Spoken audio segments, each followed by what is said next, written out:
ഇത് അച്ഛനെ കാണാത്തതിന്റെ മാത്രമല്ല, എന്നെ പോലെ വേദന അനുഭവിക്കുന്ന ഇപ്പം ഇതേ സാഹചര്യത്തിലായിരിക്കുന്ന 4 വേറെ കുടുംബമുണ്ട്. ഇത് എന്റെ അച്ഛനെ കിട്ടാത്തത് കൊണ്ടുള്ള അവഗണന ഇത് മാത്രമല്ല, ഇത് പല പല വർഷങ്ങളായിട്ട് മനസ്സിലുള്ളതാണ്. ഈ സിറ്റുവേഷൻ നമ്മൾ പ്രതികരിക്കുന്നതേ ഉള്ളൂ. അപ്പം അതിനൊക്കെ സമയം കണ്ടെത്തുന്നവര് എന്തുകൊണ്ട് ടാക്സ് അടയ്ക്കുന്ന ഒരു സിറ്റിസന്റെ, ഒരു പ്രോപ്പർ സിറ്റിസന്റെ അയാളുടെ ജീവന് വില കൊടുക്കുന്നില്ല? ഒരാളുടെ ജീവന് വിലയുള്ളത് കൊണ്ടല്ലേ, മദറിനോടെ ജീവന് വിലയുള്ളത് കൊണ്ട് തന്നെയാണല്ലോ അദ്ദേഹം ഇത്രയും ദൂരം യാത്ര ചെയ്തത്, ഹെലികോപ്റ്റർ എടുത്തുകൊണ്ട്. അപ്പൊ ആ ഒരു വിലയുടെ, ആ ഒരു ജീവന്റെ വില അദ്ദേഹത്തിന് അറിയാം. അദ്ദേഹത്തിന് പ്രിവിലേജ്ഡ് ആയിട്ടുള്ളവരുടെ ജീവന്റെ വില കുറച്ച് കൂടുതലും അല്ലാത്തവരുടെ കുറച്ച് കുറവുമാണോ? ഈ മത്സ്യത്തൊഴിലാളികളോടുള്ള അവഗണന മീഡിയാസ് സഹിതം എല്ലാവരും എപ്പോഴും കാണിക്കുന്നുള്ളതാണ്. ഓഖി തുടങ്ങിയത് മുതൽ കാണിക്കുന്നതാണ് ഇതൊക്കെ. ഈ ഓഖി സീസണിന്റെ സമയത്ത് തന്നെ എത്ര പേരുടെ ജീവനാണ് പൊലിഞ്ഞു പോയത്? അതിനുശേഷം വന്ന പ്രളയം, അതിനു മുമ്പ് വന്ന പ്രളയത്തിലോ ഇപ്പോൾ വന്ന പ്രളയത്തിലോ എല്ലാവരും നിങ്ങൾ ആദ്യം അടിയന്തര സഹായം ആവശ്യപ്പെടുന്നത് ആരോടാണ്? മത്സ്യത്തൊഴിലാളികളോട് തന്നെയല്ലേ? അപ്പം അതിനൊരു ആൾക്കാർ, പിന്നെ ആ സമയത്ത് അവർ സൂപ്പർമാൻ, അതിനുശേഷം സൂപ്പർമാൻ എന്തെങ്കിലും പ്രശ്നം വന്നാൽ സൂപ്പർമാനെ രക്ഷിക്കാൻ ആരുണ്ട്? ഒരു മാനും ഇല്ല. എന്താണ് പ്രോപ്പർ കമ്മ്യൂണിക്കേഷൻ ഇതുവരെ നടന്നിട്ടില്ല. ഇത്രയും സമയം കൊണ്ട് നമ്മൾ ഈവൻ ഫുഡ് കഴിക്കാതെയാണ് ഇത്രയും സമയം വരെ നിൽക്കുന്നത്. ഇതിനൊരു ഉത്തരം കിട്ടിയിട്ട് മാത്രമേ നമ്മൾ ഇവിടെ നിന്ന് പോകുന്നുള്ളൂ. വേറെ ഒന്നും. ഈ കടലില് ഇന്ന് പണിക്ക് പോയിട്ട് നാളെ തിരിച്ചു വരുമോ എന്നൊരു ഉറപ്പ് നിലവിലത്തെ സാഹചര്യത്തിൽ ഞങ്ങൾ മത്സ്യത്തൊഴിലാളികൾക്കില്ല. എന്റെ അച്ഛനും ഈ കഴിഞ്ഞ 31-ാം തീയതി നടന്ന ഈ കാറ്റിൽ അപകടത്തിൽപ്പെട്ട് എങ്ങനെയൊക്കെ അതിജീവിച്ച് കരയിലെത്തിയ ഒരാളാണ്. ആ അനുഭവം എന്നോടൊപ്പം. അച്ഛൻ പോയ ദിവസം ഈ ഇൻഫർമേഷൻ കിട്ടിയിരുന്നോ? ഒരു ഇൻഫർമേഷനും കിട്ടിയിരുന്നില്ല. ഇവരിവിടുന്ന് പോകുന്നത് 1:30-ക്കാണ്. ഇവിടുന്ന് പോകുന്നത് 1:30-ക്കാണ്. ഇൻഫർമേഷൻ വരുന്നത് 4 മണി 5 മണി അടുപ്പിച്ചായിട്ടാണ് ഇവർ ഇൻഫർമേഷൻ നമുക്ക് തരുന്നത്. കുറെ പേരുടെ ഇതുപോലത്തെ കമന്റ്സുകൾ ഞങ്ങൾ ശ്രദ്ധിച്ചിട്ടുണ്ടായിരുന്നു.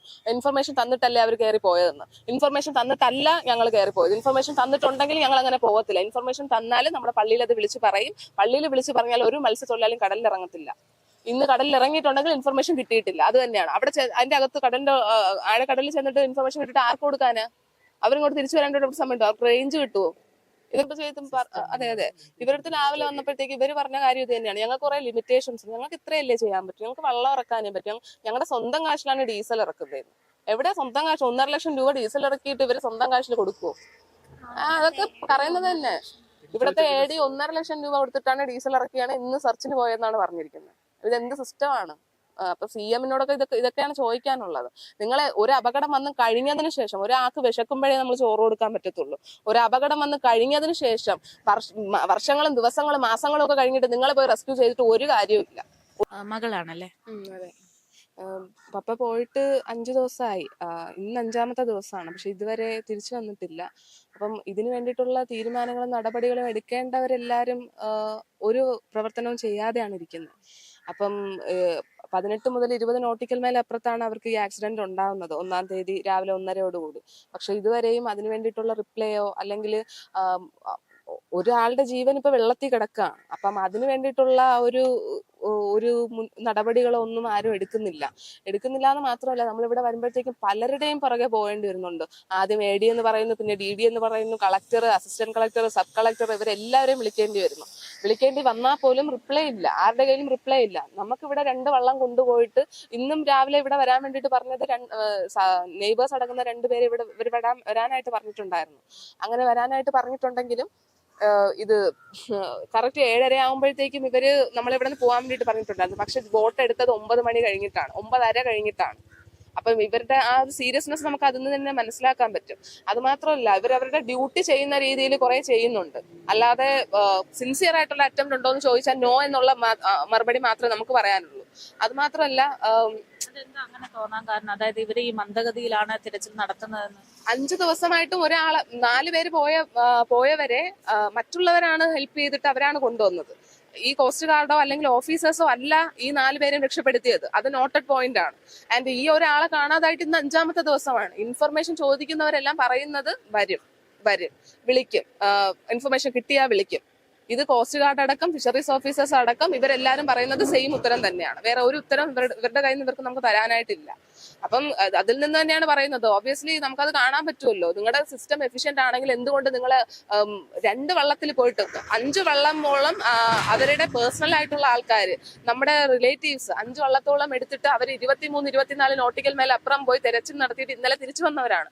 അവരുടെ കയ്യിലുള്ള ലിമിറ്റഡ് റിസോഴ്സസ് യൂസ് ചെയ്തിട്ടേ അവർക്കത് ചെയ്യാനായിട്ട് പറ്റും. നിങ്ങളുടെ കയ്യിൽ എല്ലാം ഉണ്ട്. ഹെലികോപ്റ്റർ ഉണ്ട്, ഏരിയൽ ഡിവൈസസ് ഉണ്ട്, GPS ഉണ്ട്, എല്ലാ സാധനവും നിങ്ങൾക്ക് ലൊക്കേറ്റ് ചെയ്യാൻ പറ്റില്ല. അത്രയ്ക്ക് കഴിവ് കെട്ടവരാണോ നിങ്ങൾ? അത്രയ്ക്ക് കഴിവില്ലാത്തവരാണോ നിങ്ങളുടെ സിസ്റ്റം? മുഖ്യമന്ത്രി ഈ വിഷയം അറിയിച്ചായിരുന്നു, ശ്രദ്ധയിൽപ്പെടുത്തിയ മുഖ്യമന്ത്രി അറിഞ്ഞില്ലേ? അപ്പൊ ഇത് കാര്യങ്ങളൊന്നും, ഇങ്ങനെ നടക്കുന്ന കാര്യങ്ങളൊന്നും മുഖ്യമന്ത്രിക്ക് അറിയാം? മുഖ്യമന്ത്രിയുടെ മദർ ഇൻ ലോനെ കാണാനായിട്ട് സ്വകാര്യ ഹെലികോപ്റ്ററിൽ പോകാനായിട്ട് പറ്റിയോ? അപ്പം അതിനൊക്കെ സമയം കണ്ടെത്തുന്നവര് എന്തുകൊണ്ട് ടാക്സ് അടയ്ക്കുന്ന ഒരു സിറ്റിസന്റെ, ഒരു പ്രോപ്പർ സിറ്റിസന്റെ അയാളുടെ ജീവന് വില കൊടുക്കുന്നില്ല? ഒരാളുടെ ജീവന് വില ഉള്ളത് കൊണ്ടല്ലേ, മദർ ഇൻ ലോയുടെ ജീവന് വില ഉള്ളത് കൊണ്ട് തന്നെയാണല്ലോ അദ്ദേഹം ഇത്രയും ദൂരം യാത്ര ചെയ്തത്, ഹെലികോപ്റ്റർ എടുത്തുകൊണ്ട്. അപ്പൊ ആ ഒരു ജീവന്റെ വില അദ്ദേഹത്തിന് അറിയാം. അദ്ദേഹത്തിന് പ്രിവിലേജ്ഡ് ആയിട്ടുള്ളവരുടെ ജീവന്റെ വില കുറച്ച് കൂടുതലും അല്ലാത്തവരുടെ കുറച്ച് കുറവുമാണോ? ഈ മത്സ്യത്തൊഴിലാളികളോടുള്ള അവഗണന മീഡിയാസ് സഹിതം എല്ലാവരും എപ്പോഴും കാണിക്കുന്നുള്ളതാണ്. ഓഖി തുടങ്ങിയത് മുതൽ കാണിക്കുന്നതാണ് ഇതൊക്കെ. ഈ ഓഖി സീസണിന്റെ സമയത്ത് തന്നെ എത്ര പേരുടെ ജീവനാണ് പൊലിഞ്ഞു പോയത്? അതിനുശേഷം വന്ന പ്രളയം, അതിനു മുമ്പ് വന്ന പ്രളയത്തിലോ ഇപ്പൊ വന്ന പ്രളയത്തിലോ എല്ലാവരും നിങ്ങൾ ആദ്യം അടിയന്തര സഹായം ആവശ്യപ്പെടുന്നത് ആരോടാണ്? മത്സ്യത്തൊഴിലാളികളോട് തന്നെയല്ലേ? അപ്പം അതിനൊരു ആൾക്കാർ, പിന്നെ ആ സമയത്ത് അവർ സൂപ്പർമാൻ, അതിനുശേഷം സൂപ്പർമാൻ എന്തെങ്കിലും പ്രശ്നം വന്നാൽ സൂപ്പർമാനെ രക്ഷിക്കാൻ ആരുണ്ട്? ഒരു മാനും ഇല്ല. സോ ഇത് അട്ടർ ഇൻജസ്റ്റിസ് ആണ്. ഇത് ഭയങ്കര ഒരാൾക്കാരെ ഇത്രത്തോളം അവഹേളിക്കുന്ന രീതിയിൽ, ഒരാൾക്കാർ ഇത്രത്തോളം അവഗണിക്കുന്ന രീതിയിൽ നിങ്ങൾ പെരുമാറരുത്. ഞങ്ങൾ മനുഷ്യർ തന്നെയാണ്. അച്ഛനെ കാണാത്തതിന്റെ ആശങ്കയാണ് മനസ്സിലാകുന്നുണ്ട്. ഞാൻ ചോദിക്കുന്നത്, ഇവര് അപ്പം രക്ഷാപ്രവർത്തനത്തിന് വേണ്ടിയുള്ള കാര്യങ്ങളൊന്നും കൃത്യമായിട്ട് നടത്തുന്നില്ല. ഈ പറയുന്നത് പോലെ നേരത്തെ പറയുന്ന കേട്ട് എന്തോ അവർ തിരിച്ചു വന്നു, വൈകുന്നേരം ആകുമ്പോഴേക്കും തിരിച്ചു വരുന്നു എന്ന് പറയുന്ന കാര്യങ്ങൾ, അപ്പോ അങ്ങനെ കാട്ടിക്കൂട്ടാൻ വേണ്ടിയുള്ള പ്രവർത്തനം എന്നാണോ പറഞ്ഞു വരുന്നത്? അത് കാട്ടിക്കൂട്ടാൻ വേണ്ടി തന്നെയാണ്. എന്തുകൊണ്ടെന്ന് വെച്ചാൽ ഇത് അച്ഛനെ കാണാത്തതിന്റെ മാത്രമല്ല, എന്നെ പോലെ വേദന അനുഭവിക്കുന്ന ഇപ്പം ഇതേ സാഹചര്യത്തിലായിരിക്കുന്ന 4 വേറെ കുടുംബമുണ്ട്. ഇത് എന്റെ അച്ഛനെ കിട്ടാത്തത് കൊണ്ടുള്ള അവഗണന ഇത് മാത്രമല്ല, ഇത് പല വർഷങ്ങളായിട്ട് മനസ്സിലുള്ളതാണ്. ഈ സിറ്റുവേഷൻ നമ്മൾ പ്രതികരിക്കുന്നതേ ഉള്ളൂ. ആൻഡ് ഇവര് ചെയ്യുന്നത് കാട്ടിക്കൂട്ടലാണെന്ന് പറയുന്നതിന്റെ മെയിൻ കാരണം 5 പേരടക്കം ഇന്നലെ സ്വന്തം റിസ്കിൽ പോയ മത്സ്യത്തൊഴിലാളികൾ തെരച്ചിൽ നടത്തി 23 മൈലോളം തെരച്ചിൽ നടത്തിയിട്ട് തിരിച്ചു വന്നവരുണ്ട്. പക്ഷെ ഇവരെന്താ ചെയ്യുന്നത്? പേരിന് 2 വള്ളം എടുത്തിട്ട് 4 പേരെ അവരുടെ കൂടെ നമ്മൾക്ക് ഒരു അഷ്യൂരിറ്റിക്ക് വേണ്ടിയിട്ട് കൊണ്ടുപോകാൻ വേണ്ടിയിട്ട് ഇവർ പറഞ്ഞു. ഇവിടെ വന്നപ്പോൾ 2 പേരാക്കി, 2 പേരെ ഒരു വള്ളത്തിൽ കൊണ്ടുപോകാന്ന് പറഞ്ഞു. പിന്നീട് നമ്മൾ റിക്വസ്റ്റ് ചെയ്തിട്ട് അതിനുശേഷം അവിടെ പോയപ്പോഴത്തേക്കും 2 പേരെ 2 വള്ളത്തിലാക്കി പറഞ്ഞു വിട്ടു. ഈ 2 പേർക്കും കാര്യങ്ങൾ അറിയാമോ? അതിൽ ഒരാൾക്ക് ഡീറ്റെയിൽസ് അറിയൂ, ഒരാളെ ഇൻസിഡന്റ് സ്ഥലത്ത് ഉണ്ടായിരുന്നുള്ളൂ. അതിതെങ്ങനെ പ്രോപ്പർ ആവും? ഇതുകൊണ്ടാണ് ഇത് കാട്ടിക്കൂട്ടലെന്ന് പറയുന്നത്. അവരടുത്ത് ചോദിക്കുമ്പോൾ അവർ പറഞ്ഞു ഇവരെ വിളിക്കാൻ. ഇതെന്ത് ലൊക്കേഷനോ? ഇവരെ ലൊക്കേറ്റ് ചെയ്യാൻ തന്നെ നമുക്ക് ഒരു 2 ദിവസം എടുക്കുന്നു. ഇപ്പൊ ഞങ്ങളുടെ പ്രധാനപ്പെട്ട ആവശ്യം ഇന്ന് തന്നെ, ഏറ്റവും പ്രധാനമായിട്ട് ഇന്ന് തന്നെ ഹെലികോപ്റ്റർ ഇറക്കണം. അത് നേവിയുടെ സഹായം തന്നെ വേണം. ഇത് കാരണം 12 നോട്ടിക്കൽ മൈൽ അപ്പുറം വരെയാണ് സ്റ്റേറ്റ് ഗവൺമെന്റിന്റെ റിസ്കിൽ വരുന്നത്. അതിനുശേഷം 12 ശേഷം പോകുന്നത് ഇവർ 18 മുതൽ 20 നോട്ടിക്കൽ മൈൽ അപ്പുറത്ത് പോയവരാണ്. ഇത് സെൻട്രൽ ഗവൺമെന്റിന്റെ ഉത്തരവാദിത്തമാണ്. 2 പേര് സംയുക്തമായിട്ട് ചെയ്യേണ്ട ഉത്തരവാദിത്തമാണ്. ഇതങ്ങനെ വെറുതെ വിടാൻ പറ്റുന്നതല്ല. ഇന്ന് തന്നെ ഹെലികോപ്റ്റർ ഇറക്കി ഇതിനുള്ള മറുപടി നമുക്ക് തരണം. ഹെലികോപ്റ്റർ ഇറക്കി സെർച്ച് ചെയ്യണം. അതുവരെ നമ്മളിവിടെ ഉണ്ടാവും. അതിനുശേഷം പ്രതികരണം കിട്ടിയില്ലെങ്കിൽ നമ്മളിതൊരു മാസ് പ്രൊട്ടസ്റ്റ് ആക്കും. ഇത് യൂത്തിന്റെ പ്രൊട്ടസ്റ്റുകളെ പറ്റിയുള്ള നിങ്ങൾക്ക് പറഞ്ഞു തരേണ്ട ആവശ്യമില്ല എന്ന് തോന്നുന്നു. ആൻഡ് ഇത് പല രീതിയിൽ പ്രശ്നങ്ങളാവും. ഇത് വേണ്ടാന്നുണ്ടെങ്കിൽ നിങ്ങൾ ഏറ്റവും വേഗത്തിൽ ഇത് ഇന്ന് തന്നെ തീരുമാനം എടുക്കണം. ഒരു ജീവന്റെ വിലയാണ്. അത് നിങ്ങൾ വെറുതെ കളഞ്ഞു കുളിക്കരുത്. മനസ്സിലാക്കിയെടുത്തോളം രാവിലെ 7 മണിക്ക് ഇവിടെ നിൽക്കാൻ തുടങ്ങിയതാണ്. എന്തെങ്കിലും പ്രതികരണം ഇവിടുത്തെ ഉദ്യോഗസ്ഥരുടെ ഭാഗത്തുനിന്ന് ഉണ്ടായിട്ടുണ്ട്? ഉദ്യോഗസ്ഥരുടെ ഭാഗത്തുനിന്ന് പറയുന്നത് ചെയ്യാം ഇത് ചെയ്യാന്ന് പറയുന്നുണ്ട്. നമുക്ക് കൃത്യമായിട്ടുള്ള ഒരു അറിവ് ഇതുവരെ നമുക്ക് തന്നിട്ടില്ല അവര്. അച്ഛൻ പോയ ദിവസം ഈ ഇൻഫർമേഷൻ കിട്ടിയിരുന്നോ? ഒരു ഇൻഫർമേഷനും കിട്ടിയിരുന്നില്ല. ഇവരിവിടുന്ന് പോകുന്നത് 1:30-ക്കാണ്. ഇൻഫർമേഷൻ വരുന്നത് 4 മണി 5 മണി അടുപ്പിച്ചായിട്ടാണ് ഇവർ ഇൻഫർമേഷൻ നമുക്ക് തരുന്നത്. കുറെ പേരുടെ ഇതുപോലത്തെ കമന്റ്സുകൾ ഞങ്ങൾ ശ്രദ്ധിച്ചിട്ടുണ്ടായിരുന്നു.